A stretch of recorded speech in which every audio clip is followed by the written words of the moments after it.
Hola, buenas tardes, ¿cómo están? Espero que muy bien. Bueno, para mí es un placer conectarnos hoy viernes a la tarde para hablar de entrenamiento y en este caso en particular de entrenamiento de la resistencia aeróbica. Eh, Bien, bueno, primero que nada, agradecerle a Juan eh, por tenerme en cuenta para esta invitación. Eh, bueno, felicitarlo también, tanto a él como a todos los colegas que están trabajando en el grupo de estudio. La verdad que están haciendo algo muy interesante. Estuve ahí mirando la página de YouTube. Hay muchísimo contenido de muchos años de trabajo en el campo. Así que bueno, de mi parte felicitarlos, agradecerles por esta invitación, como también agradecer a todos los que estamos hoy conectados acá un viernes a la tarde para hablar de esto, de entrenamiento de la resistencia. Bueno, yo soy Gastón García, soy de la provincia de Mendoza, pero del sur, de la ciudad de San Rafael. Actualmente estoy trabajando como preparador físico en el hockey, pero estuve unos cuantos años, casi una década, trabajando en el rugby, tanto en las categorías juveniles como en plantel superior, así que bueno, la idea es compartir un poco la experiencia. Y en paralelo me dedico al área de investigación en deportes de conjunto, lo que es rugby y hockey. Así que seguimos vinculados a este deporte. Eh, Así que bueno, un poco lo que vamos a hacer hoy es compartir esto. Por supuesto que como vamos a hablar de entrenamiento de la resistencia o entrenamiento aeróbico, como suele escribirse en algunos libros, el entrenamiento es un proceso, ya sea para estudiar, para entrenar la parte técnica, para entrenar la parte física. Y lo que hay que tener en cuenta en el entrenamiento de la resistencia es que tenemos atletas que responden mucho más rápido que otros. Por ahí en la bibliografía se los denomina como respondedores y no respondedores. ¿Esto a qué se debe? Que en un plantel, cuando nosotros aplicamos una carga, esa carga suele ser la misma para todos, pero la forma en que se va a adaptar ese atleta depende de sus características, tanto endógenas, ¿sí?, como exógenas. Tiene que ver con sus características morfológicas, fisiológicas, la edad, el sexo, entre otras cuestiones.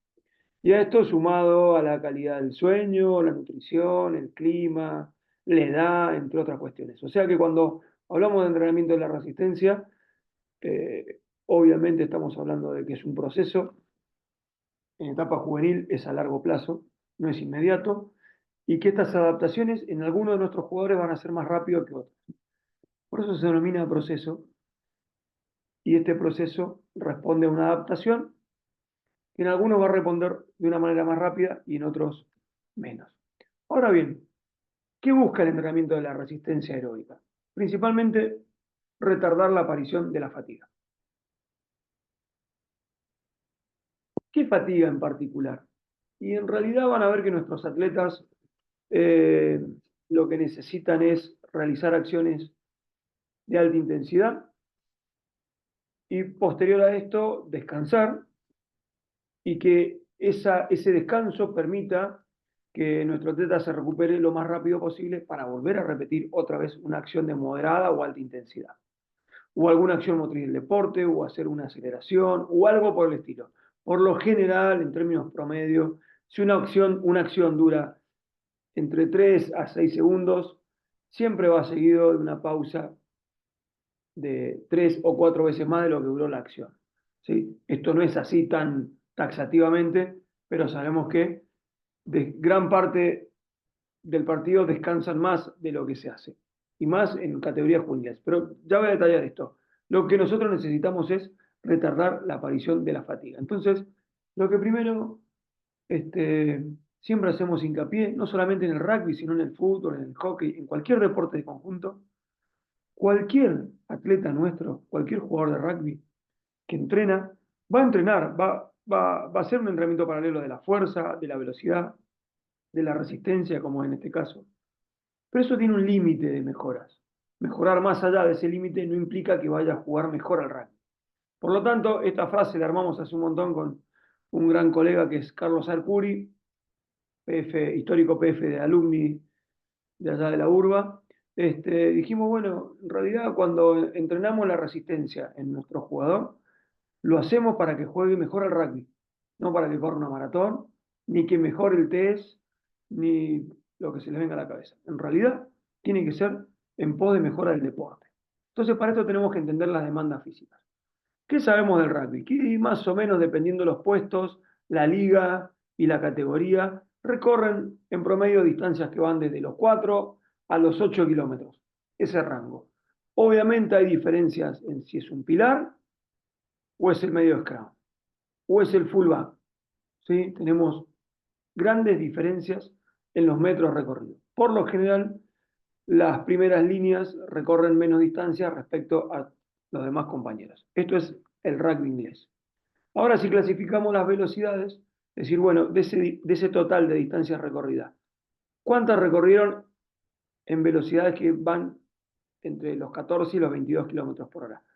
Y no llegan a los 1000 metros. O sea que distancias que están, estas son distancias similares a la velocidad aeróbica máxima, ya voy a aclarar ese tema, por lo general están en los 1000 metros, no más de eso.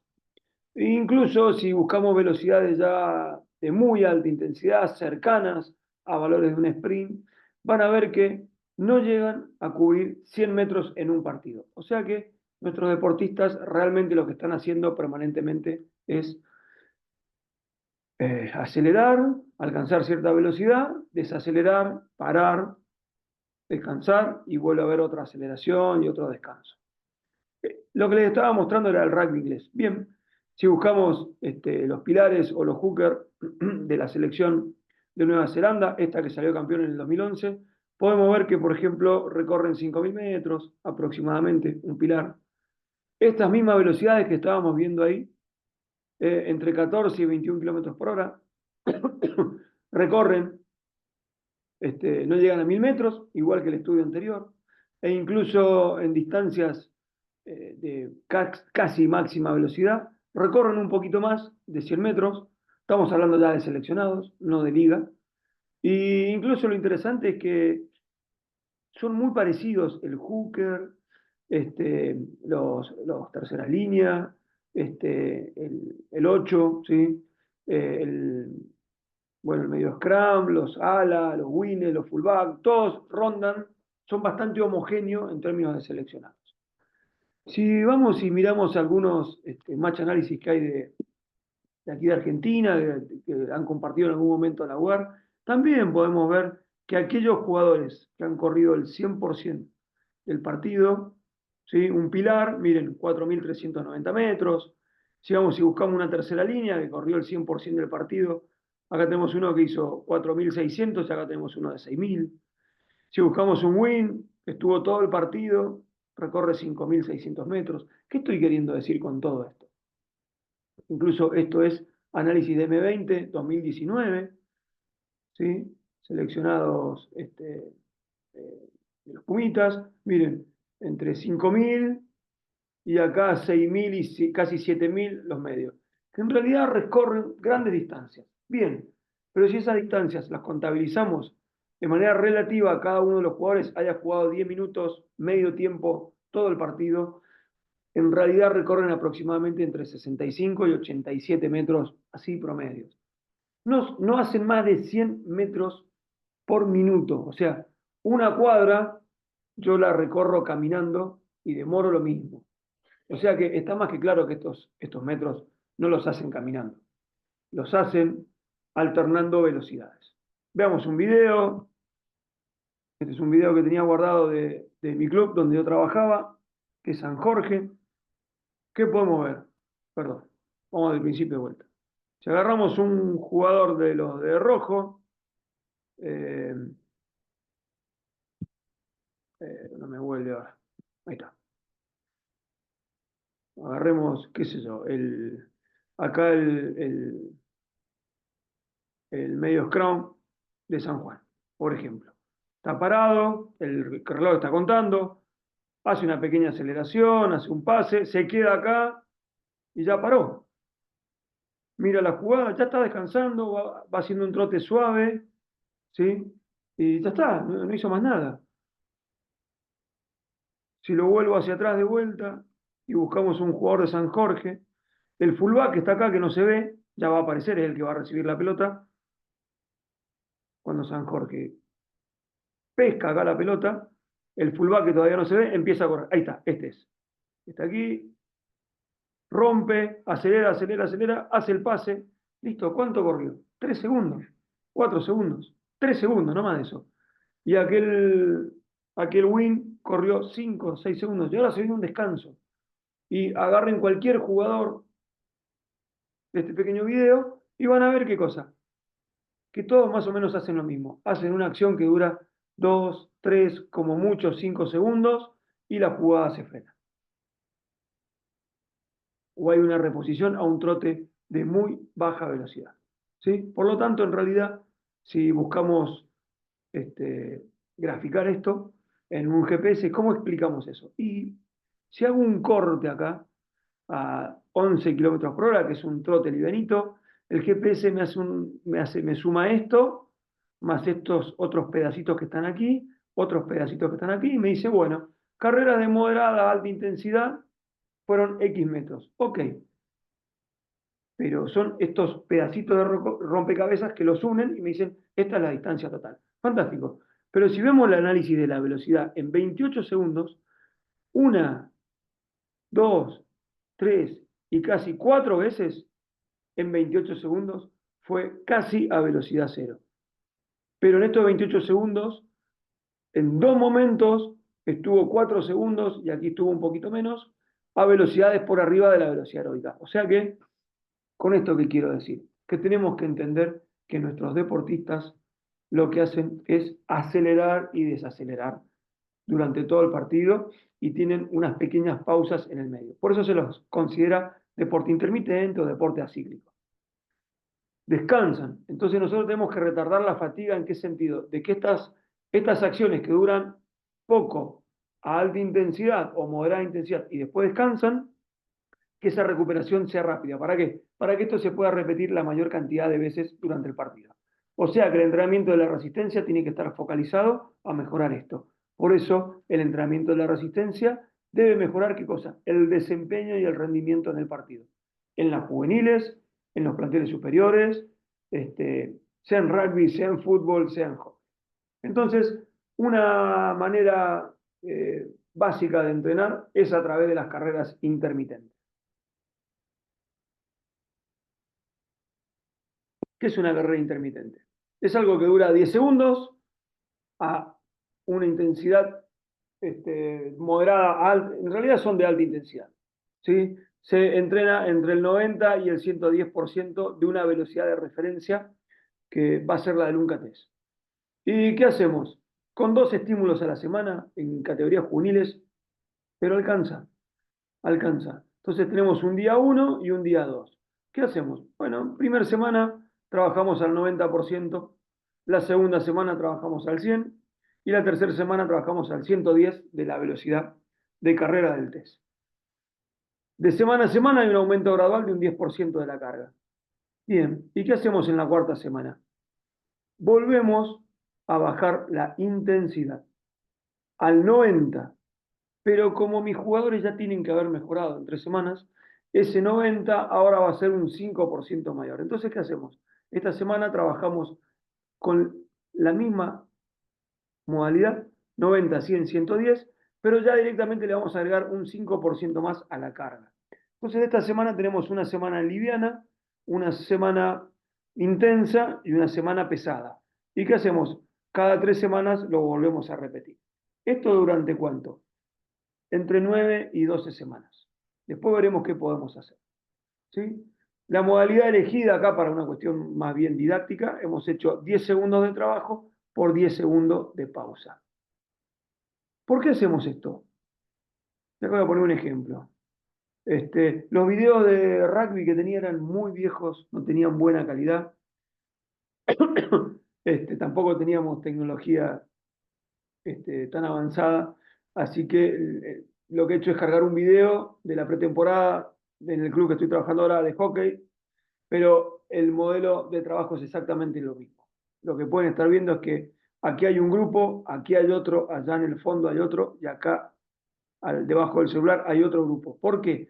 Porque el entrenamiento intermitente a mí me permite individualizar la carga por carriles. Entonces acá lo que están viendo son varios grupos corriendo por tiempo, dependiendo la velocidad que tienen. En realidad hay uno, dos, tres, cuatro, hay 5 grupos. Pausa.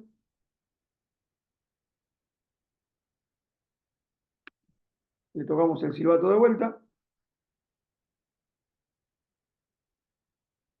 Bueno, no se escucha el sonido, pero después si quieren, en mi canal de YouTube hay un montón de ejemplos colocados de esta manera. Entonces, ¿qué estamos haciendo? 10 segundos de trabajo por 15 de pausa. Entonces ahí se ven muy bien los carriles.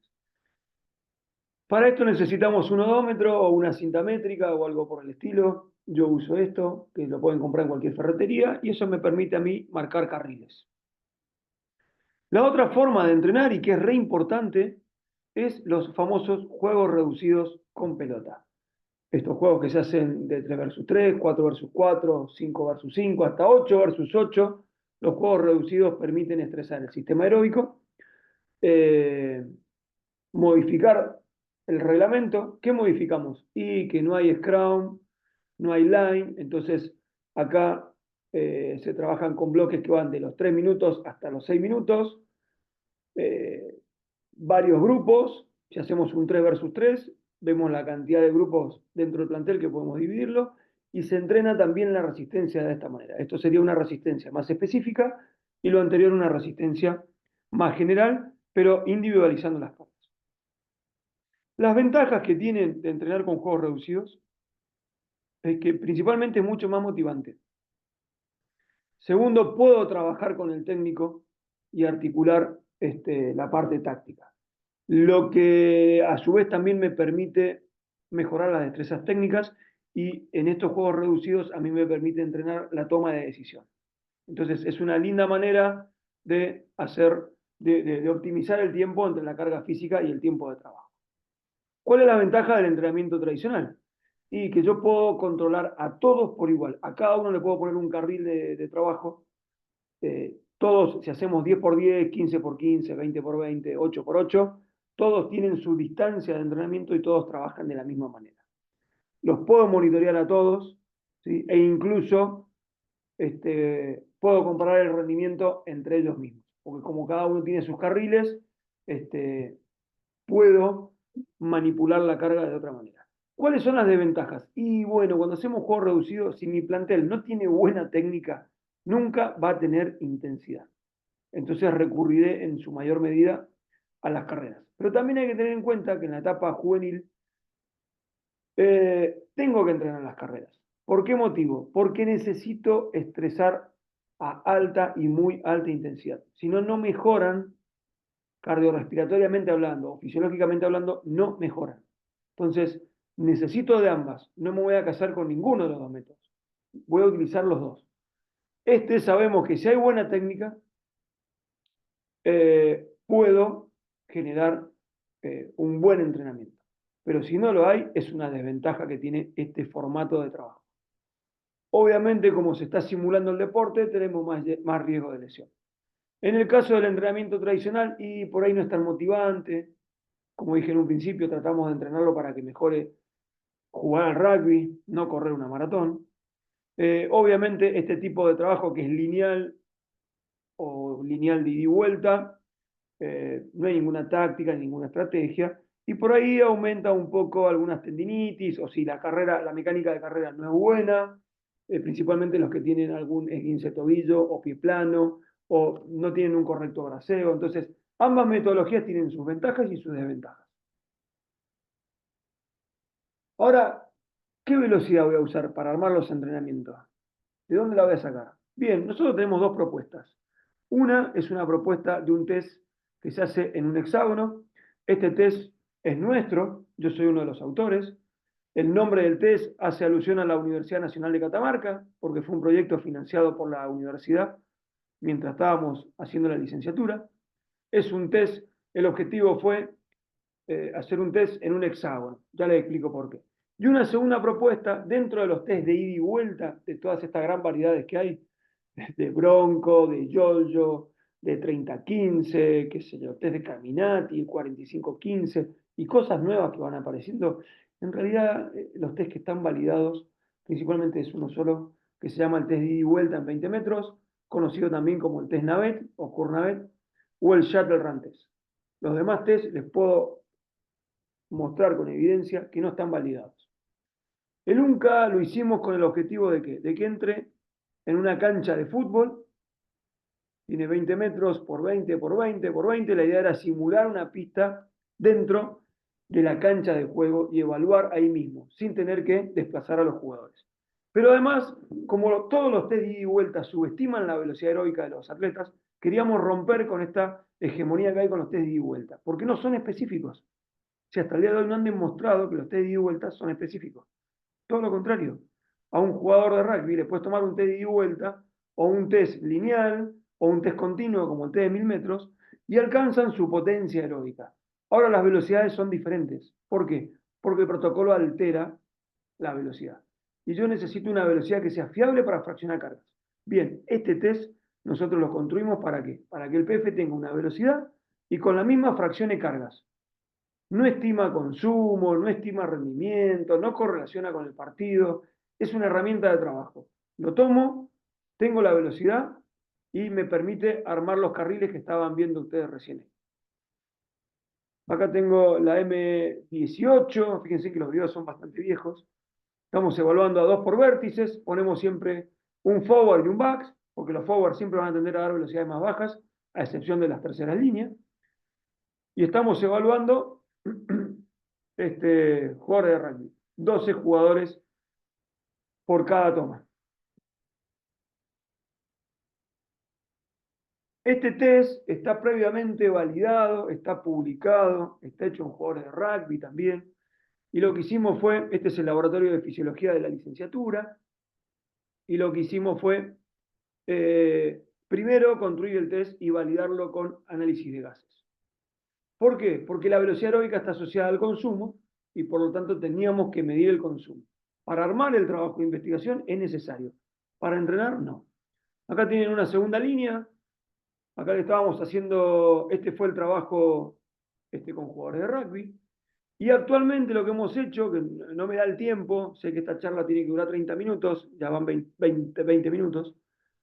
Lo que nosotros hicimos fue descubrir y publicar que las velocidades de la cinta difieren a las del campo cuando el protocolo es el mismo. Y acá hay una cosa muy interesante. La mayoría de las pruebas de campo están validadas con el consumo de oxígeno de la cinta. Nosotros no nos interesa el consumo. Lo que nosotros hicimos fue validar las velocidades de entrenamiento con las velocidades de la cinta. ¿Qué nos encontramos? Si yo mido esa capacidad aeróbica denominado VO2 máximo, no difiere entre la cinta y el campo. Pero cuando usamos las velocidades y las comparamos, sí. Y la pregunta es, ¿qué usa el preparador físico para fraccionar las cargas? La velocidad. Entonces, este es un test de velocidad aeróbica validado con velocidad aeróbica. ¿Qué consumo oxígeno? No nos interesa. Necesitamos el consumo para confirmar que los atletas llegaron a su máxima capacidad aeróbica. Entonces, esto lo hemos hecho, miren, tenemos un montón de videos que no vienen al caso. Esto lo hicimos el lunes pasado. Acá van a ver que estamos evaluando mujeres en el Club Banco Nación de Buenos Aires. Esto lo hicimos el lunes pasado. Estuvimos validando el UNCA en mujeres porque nos faltaba validarlo en mujeres. Así que atento, los y las entrenadoras de mujeres, les tenemos validado el primer test de mujeres Made in Argentina. Después googleé en mi canal de YouTube o en mi Instagram, ahí vamos dejando un montón de cosas. Bueno, el analizador de gases, que en este caso pertenece al doctor Martín Brucese, que es el médico del Club de San Lorenzo. Con él hicimos este trabajo de investigación y con un montón de colegas ahí del Club de Banco Nación. La segunda propuesta es para evaluar y encontrar esa velocidad, es utilizar un test de ida y vuelta conocido como el test Naveta. De esto hay un montón de evidencia científica, incluso este test lo puedo empezar a tomar a partir de los 6 años, si yo quisiera, aunque siempre recomendamos de los 10 en adelante. Todos los test, tanto el UNCA como este, tienen durabilidad por etapa. O sea, duran 1 minuto y una vez que se cumple 1 minuto, la señal sonora que emite, que es la que le va marcando la velocidad de carrera, aumenta 1 km/h. En el UNCA aumenta 1 km, en el NAVET aumenta medio kilómetro. Estos test son maximales, sí, porque buscamos que nuestros deportistas lleguen a su máxima velocidad aeróbica. Esto es aquí en San Rafael, en el polideportivo. Bien, ahora, ¿en qué momento entrenamos la resistencia aeróbica? Todo el año se entrena la resistencia aeróbica. Le daremos más prioridad a las carreras en la pretemporada, pero durante el año le daremos más prioridad a los juegos reducidos o haremos una mixtura, pero se entrena todo el año. Y se entrena todo el año el trabajo de fuerza y todo el año se entrena. Hay que entender eso. Por lo tanto, si bien el Fictur nos propone fases o periodos, el de pretemporada, el de temporada, el de postemporada, tan poco tenido en cuenta. Lamentablemente en un montón de clubes llega la postemporada y es como que largan los botines y no hacen más nada. Bueno, en las categorías juveniles tenemos que hacer hincapié en la postemporada. Incluso en la postemporada yo digo que se entrena todo el año todas las cualidades físicas. Lo que pasa es que le vamos a ir dando prioridades a cada una de ellas. ¿Por qué? Porque es un error pensar que en el periodo de la pretemporada podemos mejorarle la fuerza, la resistencia, la velocidad, la técnica del tackle, del maul, del rack. No, no, no. Tenemos que dedicarle momentos. ¿Se entrena todo el año todas estas cualidades? Sí, pero en la postemporada debemos bajarle carga a la velocidad y a la resistencia y darle más prioridad a la fuerza. ¿Por qué? Porque no tenemos partido, desaparece esos 2 meses el trabajo técnico, entonces tenemos más tiempo y podemos dedicarle más volumen al entrenamiento de la fuerza. La resistencia aeróbica sí va a ser muy protagonista en el periodo de la pretemporada, pero en el periodo de la postemporada se le puede dejar un trabajito que aunque sea una vez a la semana haga algo de moderada intensidad o que haga algo recreativo, pero que tenga un estímulo aeróbico. Durante la pretemporada va a compartir mucho el trabajo de velocidad con la resistencia y va a disminuir el volumen del trabajo de las pesas o del trabajo de sobrecarga. O sea que hay que acomodar las cargas. El momento ideal donde más puedo apretar la resistencia es en la pretemporada. Pero igual se entrena todo el año. Eso hay que explicárselo a nuestros atletas. ¿Por qué? Porque nosotros necesitamos que nuestros atletas lleguen a un plantel superior con cierto perfil. Y a eso le vamos a poner número. Y ese número yo no lo alcanzo con una pretemporada. Lo alcanzo con una sumatoria de pretemporadas. O sea que cuando estamos hablando de construir un atleta a largo plazo, implica tener ¿qué cosa? Unas sumatorias de pretemporadas y que éstas estén planificadas, desde la M13 hasta plantel superior. El trabajo de postemporada también son los 2 momentos donde el PF o el profe de educación física tiene que manipular las cargas y son momentos claves donde él es el responsable de esta parte. O sea, en la postemporada siempre le vamos a dar mucha más importancia al trabajo de fuerza, sin dejar de entrenar lo otro, y durante la pretemporada también. Pretemporada, perdón. Durante la temporada tenemos que seguir apretando y aflojando dependiendo de qué cosa. El fixture, las fechas libres, partido ganable, partido difícil, partido muy difícil de ganarlo.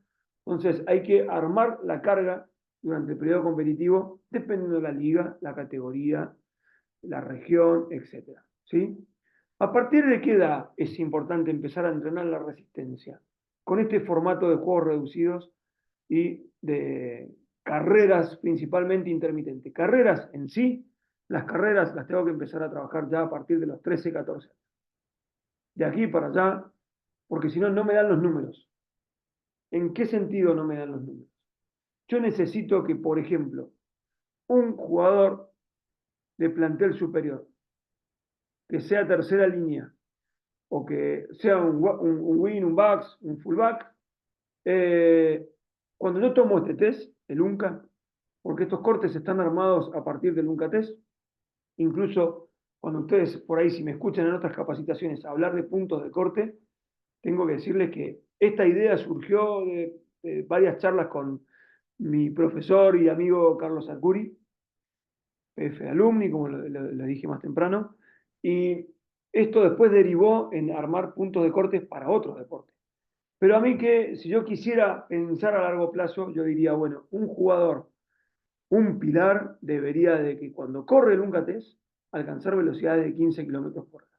Entonces yo puedo retroceder en el tiempo y decir, bueno, un pilar en una M13 debería de alcanzar en esta edad 11 kilómetros por hora. ¿Para qué? Para que cuando llegue al plantel superior, estas sumatorias de pretemporadas, más postemporada, más el periodo competitivo, me vaya armando este perfil. Lo mismo si yo elijo un wing o un fullback, a mí me interesa que tenga esta velocidad. Bien, entonces yo sé que en la M13 debería de tener esta velocidad. Al cabo de, acá en el medio se va a producir lo que se denomina crecimiento, maduración y desarrollo. Van a pasar un montón de cuestiones fisiológicas y cambios morfológicos que me van a colaborar en que esta velocidad aumente por el efecto fitness de crecimiento. Pero esto lo tengo que acompañar con entrenamiento. Y el entrenamiento siempre es de alta intensidad, nunca es carrera continua. Sáquense la idea de correr 5 kilómetros, 3 kilómetros, 10 kilómetros, 15 kilómetros de manera continua. Es una pérdida de tiempo. Porque primero que nada, yo para acelerar y desacelerar y frenar y cambiar dirección, necesito entrenar las fibras rápidas. Las fibras rápidas se reclutan cuando las intensidades son altas. O sea que si salgo a correr 5 kilómetros a baja intensidad, estoy estresando y estimulando una fibra que después no voy a usar ni en los entrenamientos del técnico, ni en el partido, ni en las carreras de alta intensidad. Entonces, cuando digo necesito una sumatoria de pretemporadas y de postemporada, son varios años. ¿Para qué? Para alcanzar estos puntos de corte de velocidad, y esos puntos de corte de velocidad los empiezo a trabajar principalmente con las carreras intermitentes a partir de los 13 años. De ahí para abajo, ni se tocan las carreras. Es todo con el elemento. Todo es con el modelo de juego motor, todo es con carreras de velocidad, todo es con la guinda, todo es con el fundamento táctico, trabajando el rack, trabajando el tackle, todos simulando el juego, en juegos reducidos, en mini unidades, etc. Pero siempre con la guinda. No hay carreras. A partir de los 13 años aparecen las carreras intermitentes. ¿Sí? ¿Por qué? Porque necesitamos alcanzar estos puntos de corte, que vuelvo a repetir, estos puntos de corte están construidos a partir del UNCA TES. Obviamente, vamos a tener un montón de propuestas para trabajar en las mismas. Nunca hemos corrido en el rugby más de 300 metros. Esto lo hemos hecho para descansar. Esto se denomina intervalado corto. Cuando yo he aplicado trabajos intervalados cortos, principalmente han sido porque necesitaba bajar cargas, o era la primera o la segunda semana, principalmente en los forwards, somos un poco más generosos porque suelen ser los más pesados. O tengo que bajarle carga a los forwards, entonces sí hacemos pasada de 100, 200 o 300 metros porque las velocidades que usamos para entrenar son del 90% de la velocidad. Ahora vamos a usar muchos trabajos intermitentes de 8x8, de 10x10, de 15x15, o vamos a usar muchos trabajos de ida y vuelta, que quiere decir 8 segundos para ir, 8 segundos para volver, y va la pausa. En los juegos reducidos, los que más nos gustan son 8x8, 8 versus 8 y 6 versus 6. Y no tenemos que descartar en la pretemporada todos los partidos amistosos. Los partidos amistosos son parte de la carga de la resistencia durante la pretemporada. Bueno, gente, espero que esta charla sea de utilidad, que sea disparador para un montón de preguntas. Entiendo que esta no va a ser mi primer charla. Según Juan, me dijo que iban a haber probablemente un par más. He tratado de hacerlo en 30 minutos, mostrar varias cosas que creo que son muy poderosas, que son muy prácticas.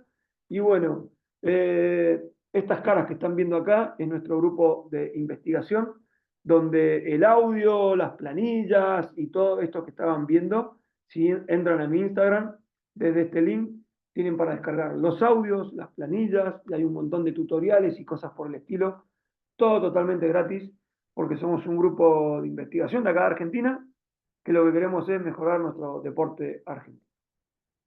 Ahí está mi correo electrónico, mi canal de YouTube. Nuevamente, muchas gracias a todos por hoy estar presente aquí. Muchas gracias al grupo de estudio de rugby. Y Juan, querido, muchas gracias por tenerme en cuenta. Espero que haya gustado y que sea de utilidad. Desde San Rafael, un abrazo grande.